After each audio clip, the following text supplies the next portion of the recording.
먹을 때에 예수께서 떡을 가지사 축복하시고 떼어 제자들에게 주시며 이르시되 받아서 먹으라 이것은 내 몸이니라 하시고 또 잔을 가지사 감사하기도 하시고 그들에게 주시며 이르시되 너희가 다 이것을 마시라 이것은 제 사함을 얻게 하려고 많은 사람을 위하여 흘리는 바 나의 피 곧 언약의 피니라 그러나 너희에게 이르노니 내가 포도나무에서 난 것을 이제부터 내 아버지의 나라에서 새 것으로 너희와 함께 마시는 날까지 마시지 아니하리라 하시니라.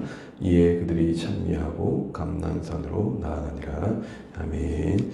인사 나누시겠습니다. 새해 복 많이 받으십시오. 기도하면 감사합니다. 고맙습니다.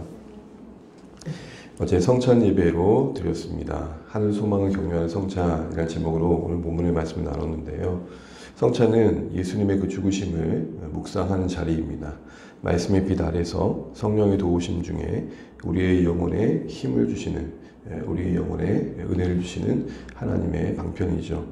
그래서 우리가 말씀 가운데 성찬을 묵상하고 성찬에 참여하는 시간들을 분기별로 가져가고 있습니다.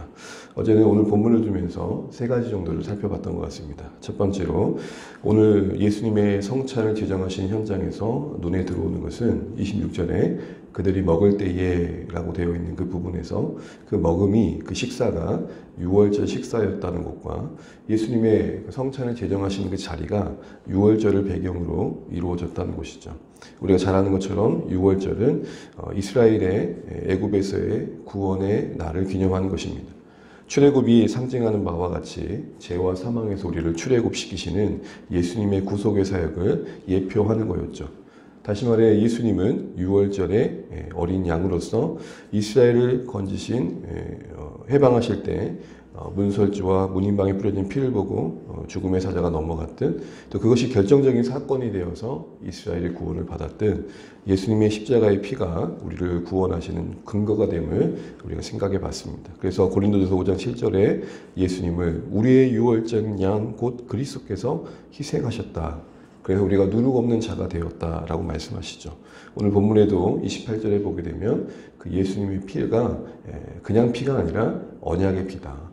이때 언약의 피는 다른 말로 말하면 이 피를 근거로 우리를 구원하게 하시겠다는 약속이 담긴 피다라는 것이죠.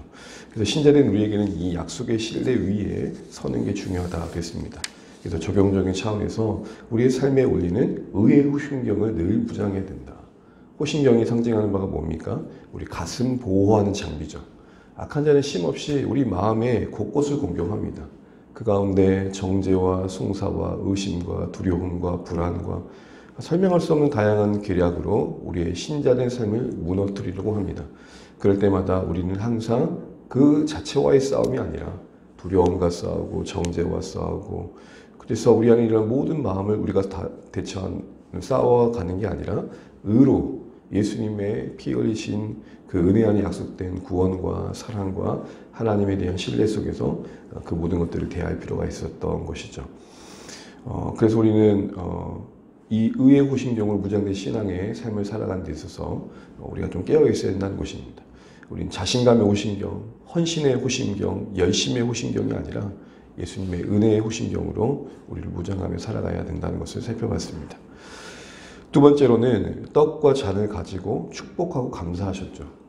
지나칠 수 있는 부분이지만 성찬이 그 자체로 우리에게 신령한 양식이긴 맞지만 그 신령한 양식의 의미를 담고 있는 일상의 양식의 감사와 축복도 있었음을 놓치지 말아야 한다는 것입니다. 우리는 분명 하나님의 은혜를 약속된 이 자리에 참여하면서 예수님을 생각하지만 예수님을 생각하도록 담고 있는 떡, 잔은 우리에겐 일상인 거죠. 그래서 그 일상을 대하시는 감사와 축복의 모습에서 세상을 선물로 주신 하나님을 기억하는 게 우리의 신앙이다라고 했습니다. 더하여서 이 세상에 주어진 것들이 원래 이런 모습이 아닌데 이걸 보면서 하나님의 긍휼을 구하는 것이죠. 두 번째로는 이 음식의 형태로 예수님이 우리에게 자신을 소개하신 것을 통해서 우리가 세상에 살아가는 동안 일용할 양식을 통해 우리의 배고픔을 해결하는 것들이 있지만 사실은 그것으로도 해결되지 않은 영혼의 배고픔이 있다라는 것입니다. 이것은 우리 자신이 느끼는 거며 우리 가까운 사람들 속에서 경험하는 겁니다. 그의 어떤 고통의 호소의 중심에는 영혼의 배고픔이 있는 것이죠. 그러나 정작 우리는 그것이 우리의 영혼의 굶주림으로부터 말미암았다는 것을 인식하지 못하다 보니까 자꾸 잘못된 주소를 찾는 겁니다. 쾌락을 추구하고 유흥과 사치와 치장과 지나친 식탐 등 다양한 모습으로 채워보려고 합니다. 그러나 우리가 경험하듯 결국에는 목마름과 배고픔을 또 경험합니다. 그래서 다시 한번 이 양식의 형태로 예수님 자신을 담아내신 것은 정말 우리 영혼을 채우는 양식은 예수님을 잊지 말자라고 했습니다. 예수 그리스도 안에 우리 인생에 필요한 모든 것이 담겨 있다. 이걸 우리가 알고 경험하고 누리는 게 필요하다는 것이죠. 그래서 우리가 찬송가 549장의 내용처럼 이 세상 고락간에 우리는 여러 일들을 경험할 것입니다. 그러나 그때마다 예수님이 우리 인생의 주관자 되심을 바라보면서 또박또박 걸어갈 필요가 있다는 것입니다. 사랑하는 우리 권사님, 우리 목자님, 장로님, 한번 생각해 보십시오. 우리 여기까지 오는 동안 그 결정적인 순간에 우리의 걸음은 그래도 한 걸음 내디뎠던 건 예수 그리스도 아닙니까? 그분의 은혜, 그분의 사랑, 그분이 약속한 천국이 우리를 걷게 했습니다. 결국 양식이 되신다는 건 뭡니까? 사랑할 힘이 되시고 인내할 힘이 되시고 섬길 힘이 되시고 용서할 힘이 되시고 품을 수 있도록 우리 마음을 넓혀주시는 힘이 되신다는 거죠. 그럼 여러분, 사랑하기 힘들 때, 섬기기 힘들 때, 내 스스로도 추스르기 힘들 때 우리가 우리 자신을 어떻게든 살려보려고 애쓰는 것도 필요하겠지만 가만히 묵상해 보십시오. 예수 그리스도를, 그분이 우리 안에 계시기에, 그분이 우리와 함께 하시기에 그분은 그분을 향한 시선을 결코 외면치 않으실 것입니다. 여인이 예수님의 옷자락을 붙잡듯 우리가 간절히 주님을 바라볼 때 주님은 우리의 중심의 시선을 외면치 않으실 것입니다. 그 시선을 따라 우리 안에 흐르는 은혜는 반드시 우리 영혼을 일으켜 주실 것입니다. 그러므로 정말 위태위태할 때마다 우리 예수 그리스도를 묵상하며 그 은혜의 양식 안에서 힘을 얻어 누릴 수 있는 우리 모두 되시길 바랍니다. 더하여 이 음식의 형태로 우리에게 예수 그리스도를 보여주신 그 시각화의 장치는 단순히 귀로만 들려지는 복음이 아니라 우리 눈에도 보여지는 오감을 통해 와닿는 복음이 되게 하셔서 그 안에 담아내신 주님의 마음은 바로 이런 거였죠. 제발 좀 내가 너희를 향해 사랑하는 이 마음을 알아줬으면 좋겠다. 우리가 일상에서 고마움과 감사를 표현할 때에 그 진정성을 드러내기 위해 꽃을 주고 선물을 주듯 이 떡과 잔이 별거 아닌 것 같지만 이 안에는 예수 그리스도를 통해 우리를 향해 사랑하신다고 말씀하시는 하나님의 호소가 절절하게 담겨 있는 것입니다.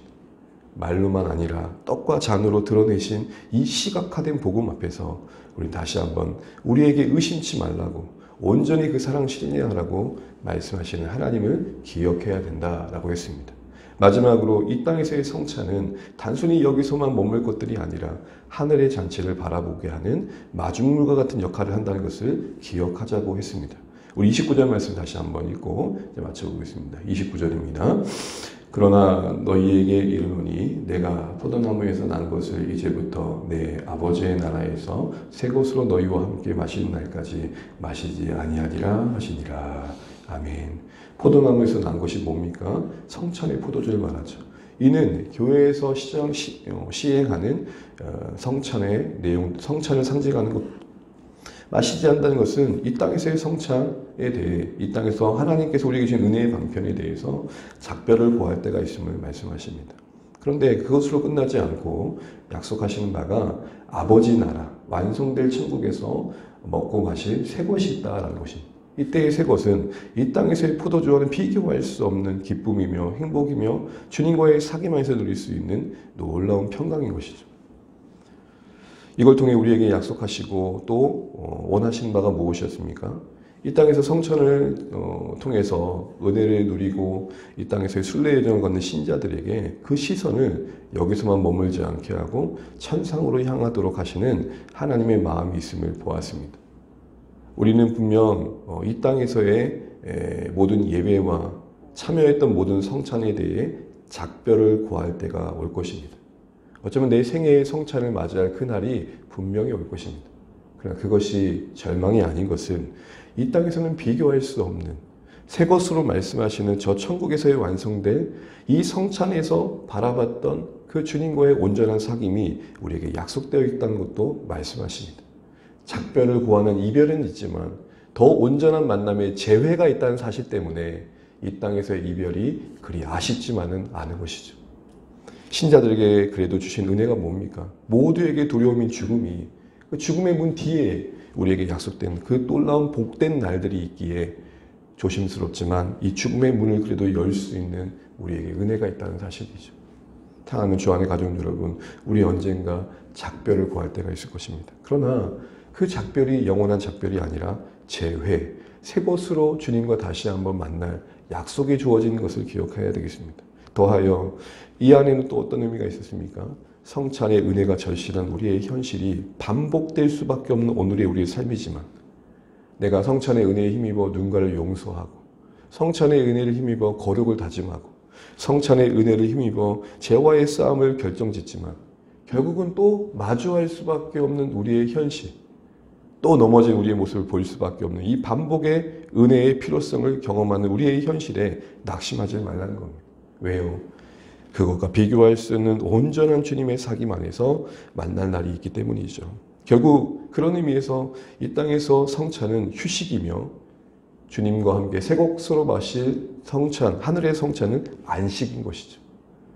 그래서 성찬이 우리에게 휴식으로 다가오는 그 기쁨이, 그 작은 기쁨이, 그래도 이 땅에서 누리는 작은 행복이 결정적으로 우리에게는 목마름이 되어 마중물이 되어서 천국으로 향하길 원하시는 주님이심을, 주님의 뜻이 담겨 있음을 보게 되는 것입니다. 성찬과 같은 은혜의 방편을 통해 예수님을 기억하고 그것이 오늘의 나의 삶을 붙들어주는 은혜가 되게 할 뿐만 아니라 그런 중에도 그 은혜를 계속 경험해야 되는 우리의 현실을 마주할 때 낙심하지 말고 우리를 온전하게 하실, 그래서 주님과 더 온전한 사귐으로 우리를 붙들어 주실 그날을 바라보는 기회로 삼아야 한다는 것입니다. 이거죠. 영원히 이렇게 절망치만 않으리라. 여러분, 정말 천국이 무엇입니까? 누군가는 따분하고 지루한 날이라 하고 맨날 둥둥 떠서 찬양만 하는 날이라 하기도 하고, 그러나 천국은 어떤 곳입니까? 이렇게 설명을 누군가 하더라고요. 이 땅에서 가장 기뻤던 그 순간을 한번 떠올려 보십시오. 그 순간이 어떠한 순간이든 정말 감사했던 순간을 떠올려 보십시오. 천국은 그 찰나와 같은 순간이 잠깐이었지만 정말 기뻤던 지상에서의 그 기쁨이 영원히 계속되는 것입니다. 휴식을 넘어 안식이 있는 것. 정말 행복하고 감사했던 순간이 끊어지지 않고 계속될 날을 우리가 약속받고 있다는 사실 때문에 반복되는 성찬이지만 또 성찬을 지나고 또 넘어질 수밖에 없는 우리의 모습을 늘 예측하지만 그래도 이 자리가 좋은 곳이죠. 왜요? 이 기회를 통해서라도 오지 않을 것 같은 날들을 다시 한번 가까이 두라는 것입니다. 구주를 생각만 해도 이렇게 좋거든. 주 얼굴 배울 때에야 얼마나 좋으랴. 사랑하는 주 안의 가족 여러분, 이 가사가 우리 평생의 가슴에 남아 순례의 여정을 걷는 하루하루 속에 정말 소망으로 격려받으셔서 주님 만날 그날을 더 간절히 바라보는 이 땅에서의 기쁨의 연속이시길 바랍니다. 그때그때마다 주시는 은혜가 사라진다 하더라도 곧 이 은혜가 영원히 주어질 날을 우리가 마주할 것을 바라보면서 주님께서 이 땅에서의 성찬이 머물지 않고 하늘의 성찬을 약속해 주셨던 그 은혜 안에 있음을 기억하시면서 이 땅에 주님이 은혜 안에 주시는 휴식들이 잠시라도 경험되는 그 순간순간들이 하늘을 더 바라볼 수 있는 기회가 되심으로 소망의 격려 중에 뚜벅뚜벅 주님 부르시는 그날까지 신실하게 우리에게 주어진 여정을 걸어가실 수 있는 주 안의 모든 가족 되시기를 주의 이름으로 축복합니다. 기도하겠습니다. 찬송가 우리 85장 찬양 드리면서 찬양하고 기도하겠습니다. 찬송가 85장입니다.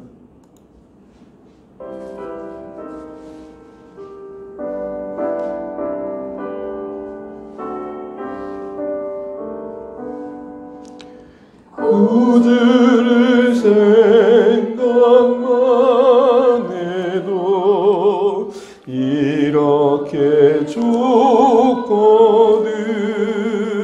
주 얼굴 배울 때에야 얼마나 좋으랴.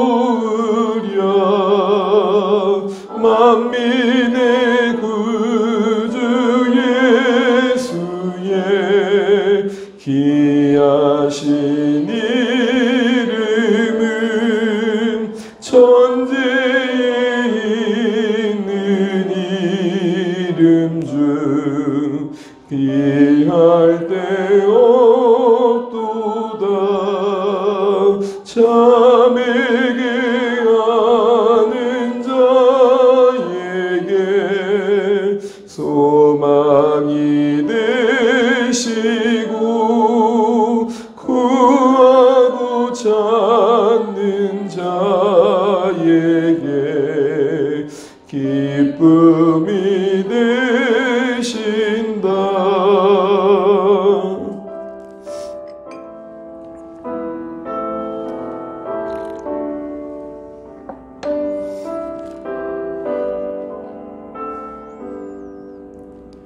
예수의 넓은 사랑을 어찌다 말하랴. 주 사랑받은 사랑만 그 사랑을 도다. 사랑의 구주 예수여 내 기쁨 되시고 이제로부터 영원히 영광이 되소서. 아멘.